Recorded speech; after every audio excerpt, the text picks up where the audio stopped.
Everyone knows what this theme means. But over 40 years after it was written, it's easy to overlook what makes it the perfect theme for Indiana Jones. A more vulnerable action hero than the heroes of the 30s who inspired him, and the other cinematic heroes of the time. The music reflects his weakness, mistakes, and his struggles more than you'd think, in a way that makes you only root for him more. And it's all explained in Dr. Emilio Audissino's book, John Williams' Film Music, Jaws, Star Wars, Raiders of the Lost Ark, and the Return of the Classical Hollywood Music Style. The point of the book is how Williams was influenced by the styles of classical Hollywood film music and revived them, making them popular again after they became old-fashioned. Raiders is a perfect example because it's a neoclassical film. It was made in the style of adventure serials from 50 years earlier. And just like how the filmmakers were inspired, John Williams' closest inspiration for the music was Max Steiner, famous for scores like King Kong and Casablanca. But Audissino goes on to analyze each part of the Indiana Jones theme and explain what makes it not just heroic, but ironic and tongue-in-cheek, fitting the movie's tone. Because Raiders wasn't made in the 30s. I don't know what they've got there. It was never meant to be as self-serious. Which means the tone of the music had to reflect that too. Everyone knows how it starts. But that second part on its own is pretty unheroic. It kind of undoes that heroic start, bringing it crashing down. If it started there, it wouldn't feel right. Audissino calls this a defeat, a retreat to a lower position than how it began. But then, like Indy, after a defeat, it gets up with a second attempt. With this one starting and reaching higher than the first. You can see the same pattern repeating throughout the melody, with the dotted 8th and 16th note rising and falling. There's the first attempt, the defeat, then the second attempt that reaches higher than it did before, leading to something new. This accented ascending line feels more determined and confident than anything before, and it reaches almost as high as that second attempt. Now the melody repeats the way it started, but this time it reaches the highest note in the entire melody, exactly an octave higher than the defeat. Now it's reached where it's been going, where it's been climbing to, but it still has some tension. This time that starting motif becomes two 16th notes with a rest in between, as it goes into a victory fanfare to celebrate that success. It works just like his stunts in the movie. He tries a stunt, he can't quite make it, he has to improvise, something goes wrong, and then he just has to make it anyway before it's too late. Or in any number of fights he gets in, he just has to put up a fight and take a few hits until he can get himself out of trouble. But just because the melody is simple, don't think it was easy. I don't know how many permutations I will go through with a 6-note motif like that, one note down, one note up, and spend a lot of time on these little simplicities, which are often the hardest things to capture. Also unique is the way it's used in the movie. The opening sequence doesn't play Indy's theme until the end. The music at the start is ominous, mysterious, and this is what plays when we first see his face.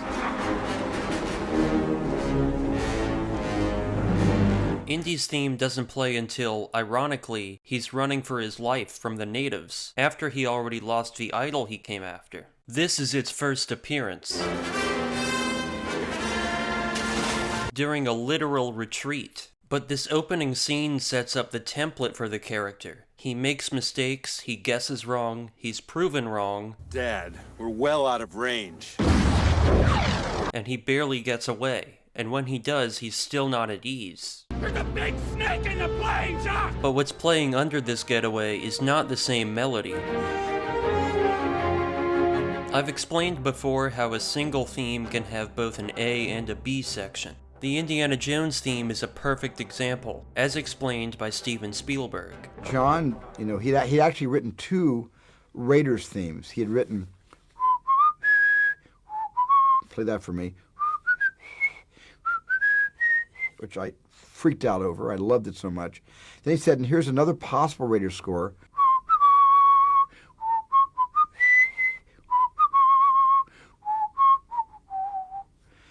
And so he had two choices, and I think my only input was to say, can't you use both? And he did. He made the latter the bridge, and he made the former the main theme. Audissino points out that while the A theme, Indy 1 as he calls it, is the main Indy theme and gets more emotional reprises throughout the series, the B section, or Indy 2, tends to accent his daring stunts, and doesn't reappear until the desert chase cue, where it's used every time he starts to regain control.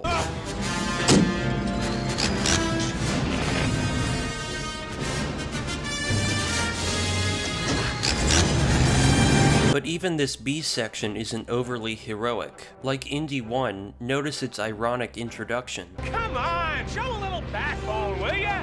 Then there's its pattern. It starts with the same dotted 8th and 16th note, confident, then it leaps high.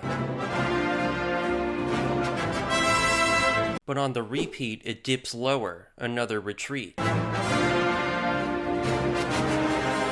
And just like with Indy 1, it reaches up again when it reaches the theme's ending, which it repeats until it reaches the final victory. Having that rise and fall pattern keeps the theme interesting and adaptable, so it fits into many scenarios and allows for tension, disappointment, and eventually, victory. Here's one scene with all three. The Nazis have reclaimed the Ark of the Covenant, and Indy is briefly missing. Indy 2 plays in the violins, hitting both the hopeful tones and the down tones that make us wonder where he is, wanting the rest of the melody and for Indy to reappear.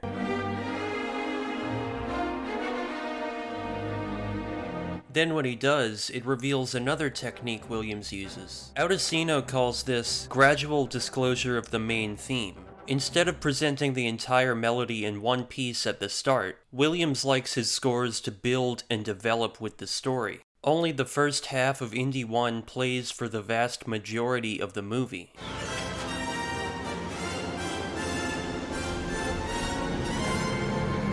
It's not until he reaches the submarine that it plays the whole thing, finally reaching the victory.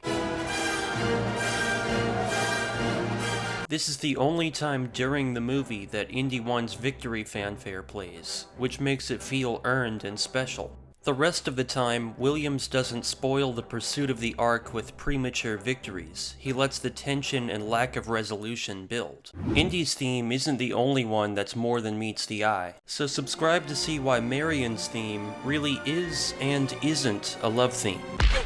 I learned to hate you in the last 10 years. Thanks for watching.